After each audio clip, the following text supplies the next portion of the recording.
Bom dia para quem é do dia, boa tarde para quem é da tarde, boa noite para quem é da noite. No ar, com vocês, Ponderando com Caju, o seu canal de economia, gestão e finanças pessoais. Meus queridos, hoje nós vamos tratar de um assunto que eu considero dos mais importantes para todos nós. Trata-se do recente aumento dos preços da carne. Como a carne é uma das principais comidas, um dos principais alimentos do povo brasileiro, isso merece um foco especial das nossas atenções. Em primeiro lugar, nós vamos fazer uma análise a respeito da inflação. A inflação é uma alta geral dos preços da economia. E esses preços estavam se manifestando com uma tendência declinante. Os preços apontavam para descer. Por quê? Porque os salários estão em baixa, o desemprego é muito alto. E aqueles que estão conseguindo ser recontratados, estes estão sendo contratados com empregos precários e trabalhos temporários. Portanto, nós temos um cenário em que a renda dos trabalhadores está em declínio. E quando os trabalhadores ganham pouco, têm poucas perspectivas de melhorar os seus vencimentos, o que acontece é uma depressão, não digo uma depressão, mas uma tendência de queda do consumo. E o consumo estando em queda, os preços também vão para baixo. Essa tendência se manifestou do início do ano de janeiro até praticamente quase novembro. Isso era a tendência geral, o quadro geral da economia. Até que aconteceu um fenômeno diferente que destoou desse cenário, que foi justamente a elevação dos preços das carnes. Foi uma elevação súbita e eu fiz um destaque dos principais aumentos. Vejamos. A carne de boi aumentou, em média, 65%.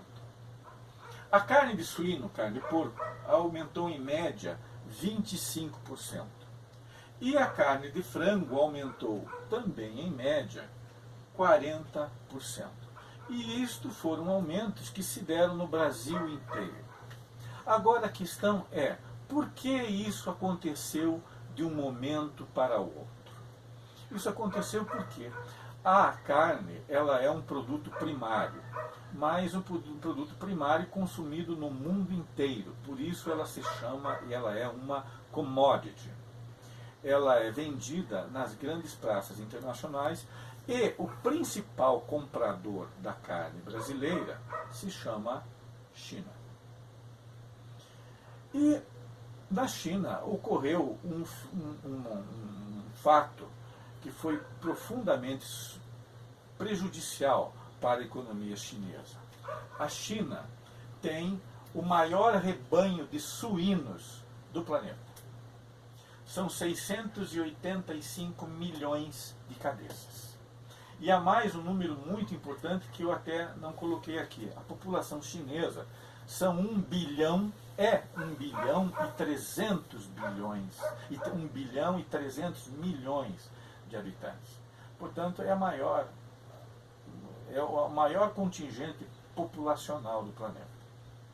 E ocorreu que, recentemente, ou melhor dizendo, a partir de 2018, eles enfrentaram uma doença que foi a peste suína africana, que dizimou milhões de cabeças na China. Dos 685 milhões de cabeças, hoje eles têm 550 milhões. Houve uma perda, portanto, de 135 milhões. Ou de animais que pereceram, ou inclusive daqueles que precisaram ser sacrificados. Porque essa doença, ela é, no momento, incurável, ela é contagiosa, e quando um animal pega essa doença, as chances que esses animais têm de sobrevivência, de serem curados, é nula.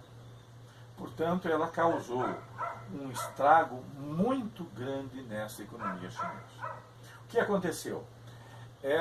A China passou então a mudar os seus hábitos, mesmo tendo o maior rebanho suíno do planeta, e sendo o maior produtor, o maior exportador e o maior importador, ela teve que mudar os seus hábitos. E teve que começar a comprar carne de frango, de boi e também de porco, daqueles que pudessem suprir as suas necessidades. O país que conseguiu fazer isso, ou por sinal, o que tem a maior disponibilidade de todos, é o Brasil. Então o Brasil passou a exportar uma quantidade muito grande, que fez com que esse mercado externo passasse a ser o mais lucrativo, muito mais que o mercado interno. Porque com a renda dos trabalhadores em baixa, em declínio, o mercado consumidor de carne estava muito apertado e com margens de lucro muito pequenas. Com a demanda da China, os preços em dólar subiram e mais a desvalorização cambial. Agora o dólar está contado mais ou menos a R$4, já chegou até R$4,20 por dólar. Isso realmente foi uma mina de ouro para os grandes produtores e para os grandes frigoríficos. Mas aí paira uma dúvida. O que vai acontecer? Durante quanto tempo isso vai permanecer, essa alta dos preços? Olha, as perspectivas não são boas, porque, vejam vocês, uma leitoazinha, ela para ficar no ponto de procriar, leva 8 meses. Depois que ela procria, passados esses 8 meses, o tempo que ela vai ter os novos leitõezinhos, em que ela vai gestar os novos animais, são mais 4 meses. Então aí nós já temos 12 meses.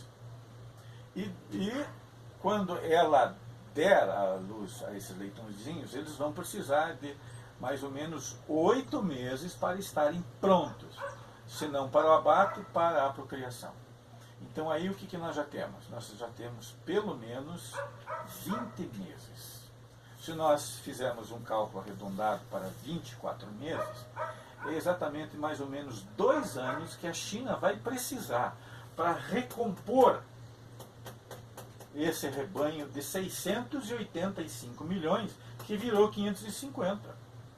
Então nós vamos ter uma perspectiva de mais ou menos uns 2 anos por aí, em que os preços vão pular para um patamar mais alto. E o que vai acontecer? E esses preços mais altos são da carne de frango, da carne de boi e da carne de porco. Porque a exportação está se dirigindo para esse país. E está valendo mais a pena. Mas se pergunta, e o que o povo vai fazer? O povo vai pagar essa exorbitância? O que acontece? Aí nós podemos recorrer a um artifício de que o governo federal ele pode disciplinar uma determinada quantia ou cotas de exportação e para atender o mercado externo e cotas de importação para o mercado interno. Vamos supor que seja 20% para o mercado externo e 80% para o mercado interno. Esses 20%, os frigoríficos vão continuar lucrando. E esses 80% para o mercado interno podem ser vendidos aos preços de antes dos aumentos. Mas isso o que é? É uma intervenção do Estado na economia para que essa economia possa ser abastecida e para que as famílias possam também ter o direito de comer carne. E aonde que isso pode ser baseado? Na Constituição Federal. Artigo 170, itens 4 e 5. A Constituição Federal, qualquer um de nós pode baixar na internet e ler esse artigo 170, em que ele, ao mesmo tempo que ele faz uma defesa da livre iniciativa no item 4, no item 5 ele também faz uma defesa do consumidor. E também, num outro item, ele faz defesa que é preciso assegurar que a desigualdade social não se amplie. Então existe um mecanismo constitucional que permitiria ao Estado agir em nome de uma coletividade. Se isso não acontecer, e o Estado permanecer mudo, claro, é como se ele estivesse dando uma aprovação a essa situação e mostrando do lado de quem ele está. Do grande agronegócio e dos grandes frigoríficos. Se ele atuar de tal modo que ele consiga conciliar esses interesses, ele vai o quê? Ele vai defender os interesses da população, limita um pouco os ganhos dos grandes frigoríficos, dos grandes produtores, mas eles vão continuar ganhando. O que não poderia prosseguir é uma situação em que o lucro ele se torna um lucro máximo, um lucro fora do comum, em detrimento dos trabalhadores que produzem essas riquezas e não têm como ter acesso mais a, pelo menos, comer carne no seu dia a dia. Meus caros, esse foi o nosso comentário.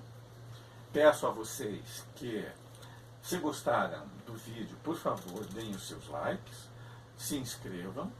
E nada tendo mais a declarar, eu agradeço a todos vocês pela sua atenção e convido a todos para o próximo vídeo.